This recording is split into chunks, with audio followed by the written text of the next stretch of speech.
काशी की धरा पर चक्रवर्ती सम्राट विक्रमादित्य पर आधारित 3 दिवसीय महानाट्य कार्यक्रम का BLW ग्राउंड में उद्घाटन हो गया। इस कार्यक्रम के उद्घाटन समारोह में मुख्यमंत्री योगी आदित्यनाथ, केंद्रीय मंत्री गजेंद्र सिंह शेखावत और मध्य प्रदेश के मुख्यमंत्री डॉक्टर मोहन यादव खास तौर पर शामिल हुए। मुख्यमंत्री योगी आदित्यनाथ ने सम्राट विक्रमादित्य के जीवन पर आधारित महानाट्य कार्यक्रम के शुभारंभ अवसर पर कहा कि भारतीय संस्कृति और परंपरा के महानायक सम्राट विक्रमादित्य के जीवन पर आधारित महानाट्य का काशी की धरा पर मंचन प्रधानमंत्री नरेंद्र मोदी के एक भारत श्रेष्ठ भारत की अवधारणा का उत्कृष्ट उदाहरण है। इस आयोजन ने मां गंगा के तट पर बाबा विश्वनाथ की पावन धरा को महाकाल की धरा उज्जैन के साथ एक सांस्कृतिक एकता के बंधन से जोड़ने का काम किया है।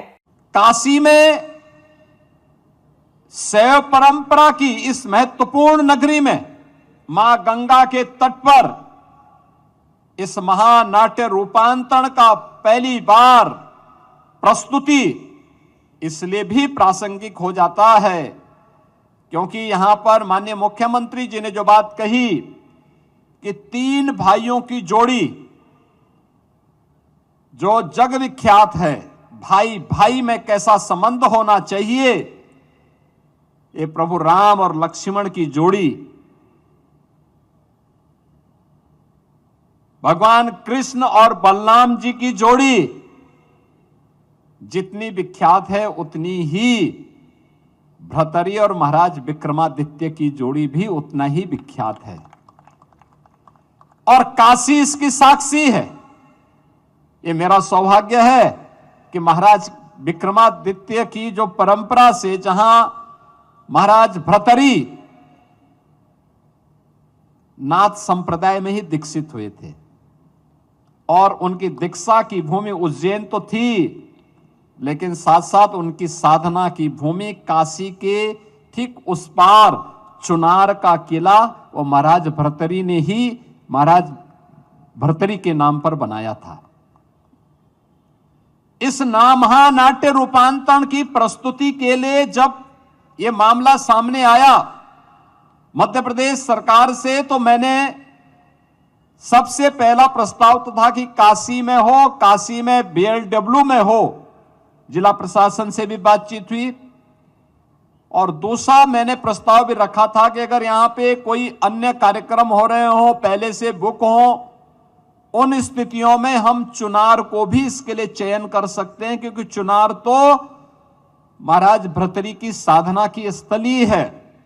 और उस किले के पुनरुद्धार के साथ साथ उसके सुंदरीकरण के एक बड़े कार्यक्रम को लेकर के वर्तमान में राज्य सरकार, उत्तर प्रदेश सरकार कार्य कर रही है। बहनों और भाइयों, ये केवल एक नाट्य महानाट्य का रूपांतरण ही नहीं है, आज की नई पीढ़ी को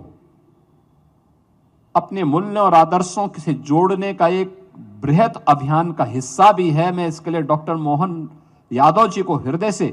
अभिनंदन करता हूं, धन्यवाद देता हूं कि एक बहुत अच्छा कार्य। मुख्यमंत्री ने सम्राट विक्रमादित्य के जीवन पर आधारित इस नाट्य प्रस्तुति को केवल मनोरंजन का माध्यम नहीं बल्कि नई पीढ़ी को भारतीय सांस्कृतिक मूल्यों और परंपराओं से जोड़ने का एक सशक्त प्रयास बताया। उन्होंने कहा कि नाटक, कला और सिनेमा समाज को दिशा देने का माध्यम होते हैं। कलाकारों के द्वारा निभाए गए पात्र युवाओं के लिए प्रेरणा बनते हैं। उन्होंने सिनेमा निर्माताओं को भी सुझाव देते हुए कहा कि सकारात्मक चरित्रों को ही नायक के रूप में प्रस्तुत करना चाहिए। एक कालखंड था जब सिनेमा नकारात्मक चरित्रों को नायक के रूप में स्थापित करता था और इसका परिणाम ये हुआ कि देश की एक पीढ़ी इससे प्रभावित होकर बर्बाद हो गई। न्यूज़ हम के लिए वाराणसी से ब्यूरो रिपोर्ट।